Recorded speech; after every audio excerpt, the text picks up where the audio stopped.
I don't think Winnie even knew she was pregnant. I'm going to bet money that she didn't know she was pregnant. And what I think happened is they got some of that crap and they were in the basement and they were all zoned out and she went into labor. Sexual abuse, mental health challenges, drug addiction, and years of homelessness. These are just some of the problems Janet Enser says her niece Winnie Enser has dealt with in what she calls a very difficult life.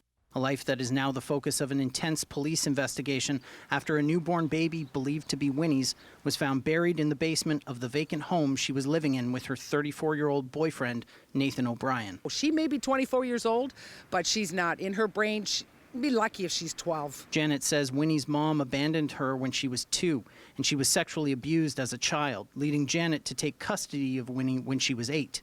She says Winnie has a history of getting into trouble and says she has been living on the streets since she was 18. It's just chaos. The poor little girl has gone through so much crap. Janet says she's the closest family Winnie has.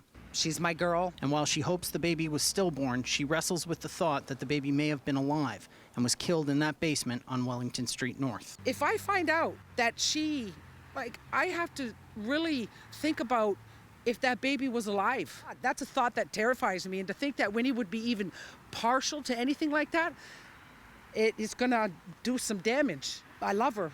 Is love gonna outweigh, you know what I mean? Because that's an innocent baby. And Janet hasn't been able to speak with Winnie since her arrest, so she doesn't know what happened, saying she didn't know she was pregnant and doesn't know how Winnie came to be living at 104 Wellington. But she wishes Winnie had told her more. I have a lot of girls. She's just the youngest. She's the youngest. She's the one that I didn't save.